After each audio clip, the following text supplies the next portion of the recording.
স্বাগত ডিবিসি সংবাদে আপনাদের সাথে আছি সোনিয়া আফরিন। বাংলাদেশের পররাষ্ট্র সচিব মোহাম্মদ জসিম উদ্দিনের সঙ্গে বৈঠকে বসেছেন ভারতের পররাষ্ট্র সচিব বিক্রম মিশ্রি। বেলা 11টায় রাষ্ট্রীয় অতিথি ভবন পদ্মায় দুই দেশের পররাষ্ট্র সচিব পর্যায়ে বৈঠক শুরু হয়। সাবেক প্রধানমন্ত্রী শেখ হাসিনার সরকারের পতনের পর বাংলাদেশ ভারতের মধ্যে এই প্রথম উচ্চ পর্যায়ের বৈঠক হচ্ছে। বৈঠকে অংশ নিতে সকালেই ঢাকায় পৌঁছেছেন সচিব বিক্রম মিশ্রি।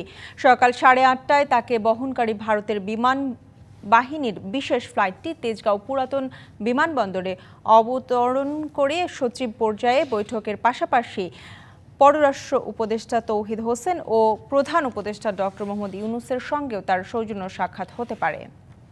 এ বিষয়ে সবশেষ জানাতে রাষ্ট্রীয় অতিথি ভবন পদ্মা থেকে আমাদের সাথে যুক্ত হচ্ছেন সহকর্মী জাকারিয়া আহমেদ।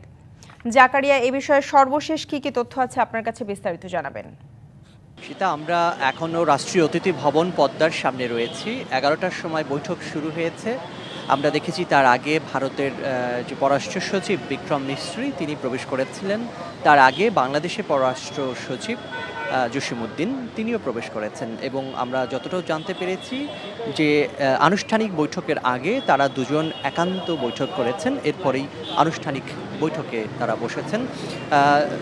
যেটা বলেছিলাম আগেও যে 5 আগস্ট ছাত্র জনতার অভূতপূর্ব গণ আন্দোলনের মুখে শেখ হাসিনার সরকার পতন এবং শেখ হাসিনা ভারতে পালিয়ে যাওয়ার পরে দুদেশের সম্পর্কের যে টানাপোড়েন চলছে তারই মাঝে আজকের এই বৈঠক বসেছে ঢাকা এবং দিল্লি। যদিও এটি নিয়মিত বৈঠক, যাকে ফরেন অফিস কনসালটেশন বলা হয়, যেখানে নিয়মিতভাবেই তারা দুদেশের পারস্পরিক সম্পর্ক, বর্ডারের যে হত্যাকাণ্ড হয়, সীমান্তে হত্যাকাণ্ড, সেগুলো বন্ধ এবং দুদেশের পারস্পরিক সম্পর্ক উন্নয়নের ব্যাপারে তারা জোর দিয়ে থাকেন। যদি এবারের বৈঠকটি একটু ভিন্ন পরিস্থিতিতে কিংবা ভিন্ন মাত্রা যোগ করেছে, দুদেশের পররাষ্ট্র যে সম্পর্ক অর্থাৎ দুদেশের পারস্পরিক সম্পর্কের বিনির্মাণে এই বৈঠক ভূমিকা রাখবে বলে ধারণা করা হচ্ছে। একটু বিষয় জানিয়ে রাখি যে আওয়ামী লীগ সরকার পতনের পর থেকে শেখ হাসিনা ভারতে আশ্রয় নিয়ে আছেন এবং তারপর থেকে বাংলাদেশে নানান ঘটনা ঘটছে এবং ভারতীয় গণমাধ্যমেও এর একটি অপপ্রচার চালানো হচ্ছে। আমরা সাম্প্রতিক সময়ে বাংলাদেশ হাইকমিশন আগরতলাতে দেখলাম যে ধরনের হামলা করা হয়েছে এবং বাংলাদেশের জাতীয় পতাকার অবমাননা করা হয়েছে, পুড়িয়ে ফেলা হয়েছে। অর্থাৎ ভারত এক ধরনের যে প্রতিক্রিয়া দেখাচ্ছে সেই বার্তাগুলো আজকে এখান থেকে দেওয়া হবে এবং যেটি গতকালকেও আমরা দেখেছিলাম প্রধান উপদেষ্টার দপ্তরের যে নিয়মিত সংবাদ সম্মেলন, সেখান থেকে বলা হয়েছে বাংলাদেশ দুদেশের সঙ্গে সম্পর্ক চায় একটি সমতা এবং ন্যায্যতার ভিত্তিতে, যেখানে সম্পর্কটি হবে দুদেশের জনগণের সঙ্গে, কোনো সরকার কিংবা কোনো একটি বিশেষ রাজনৈতিক দলের সঙ্গে নয়। যদিও ধারণা করা হচ্ছে যে টানাপোড়েন সম্পর্কের মধ্যে চলছে, দুদেশের যে অস্থিরতা চলছে দুদেশে, তার বরফ গলা কিন্তু শুরু হবে কিংবা হয়েছে এই বৈঠকের মধ্যে দিয়ে। নিশ্চয়ই এই বৈঠক থেকে ফলপ্রসূ কোনো ফলাফল বেরিয়ে আসবে, যেটি বাংলাদেশ এবং ভারতের দুটি একেবারেই ঘনিষ্ঠ প্রতিবেশী রাষ্ট্র, এই দুইটি রাষ্ট্রের মাঝে সুসম্পর্ক বজায় থাকবে। ঠিক এরকমই প্রত্যাশা করছেন যারা কূটনৈতিক সংশ্লিষ্ট রয়েছেন তারাও, কিংবা আমরা যতটুকু জানতে পেরেছি বৈঠকেও এই বিষয়গুলো আলোচিত হচ্ছে। আমরা আরও যেটি জানিয়ে রাখতে চাই যে ভারতের পররাষ্ট্র সচিব খুবই সংক্ষিপ্ত সফরে তিনি ঢাকায় এসেছেন। দুপুরের পরে তিনি পররাষ্ট্র উপদেষ্টার সঙ্গে বৈঠক করবেন এবং সবশেষ তিনি প্রধান উপদেষ্টার সঙ্গেও বৈঠক করবেন এবং এরপরে তিনি রাতের বেলা ঢাকা ছেড়ে যাবেন। যদিও আজকে 5:30টার সময় একটি নির্ধারিত ব্রিফিং করা হবে গণমাধ্যমে। আজকের যে বৈঠকগুলো হচ্ছে তার বিষয়বস্তু তুলে ধরা হবে জাতির সামনে। জাকারিয়া, আপনাকে অসংখ্য ধন্যবাদ আমাদের সাথে যুক্ত হওয়ার জন্য।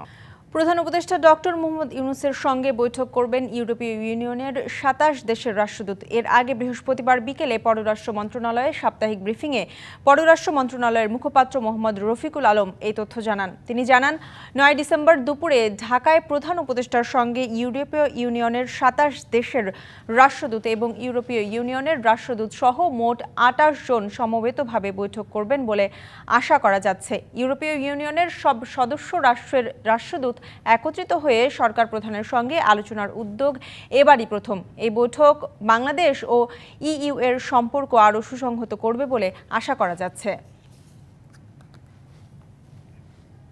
দুদককে দাসে পরিণত করেছিল সাবেক প্রধানমন্ত্রী শেখ হাসিনা, এমন মন্তব্য করেছেন আইন উপদেষ্টা ডক্টর আসিফ নজরুল। বলেন, 15 বছরে দেশ দুর্নীতি ও সন্ত্রাসের আখড়ায় পরিণত হয়েছিল।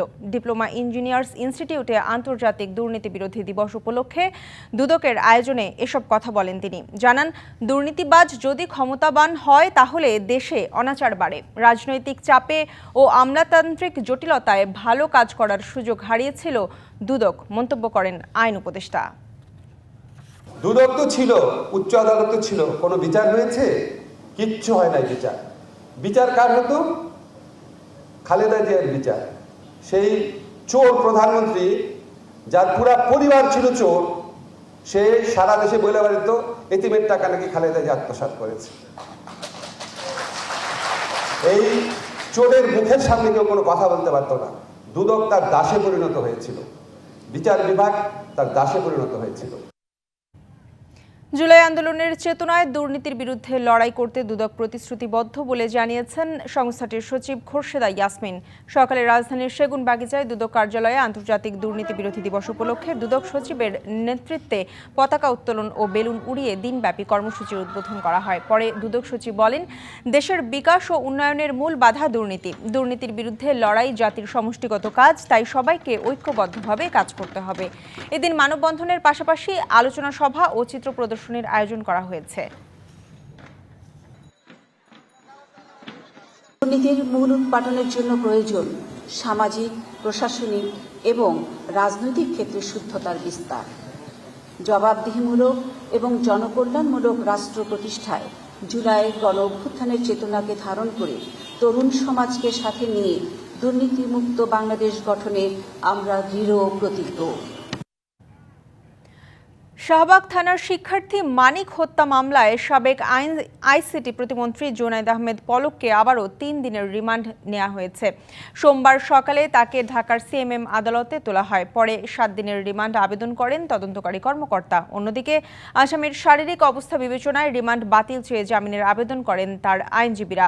একই সময়ে রিমান্ডে পক্ষে যুক্তি উপস্থাপন করেন পাবলিক প্রসিকিউটর। শুনানি শেষে 3 দিনের রিমান্ডের আদেশ দেন ঢাকার মেট্রোপলিটন ম্যাজিস্ট্রেট মোহাম্মদ শেফাতুল্লাহ। একই আদালতে পল্টন থানার যুবদল নেতা শামীম হত্যা মামলায় সাবেক সচিব শাহ কামালকে 2 দিনের রিমান্ড মঞ্জুর করা হয়। এছাড়াও রাজধানীর বিভিন্ন থানার মামলায় সাবেক খাদ্যমন্ত্রী কামরুল ইসলাম, রাশেদ খান মেনন, ডিবির সাবেক কর্মকর্তা মশিউর রহমান ও গাজীপুর সিটি কর্পোরেশনের সাবেক ভারপ্রাপ্ত মেয়র আসাদুর রহমান কিরণকে নতুন করে গ্রেপ্তার দেখানো হয়েছে।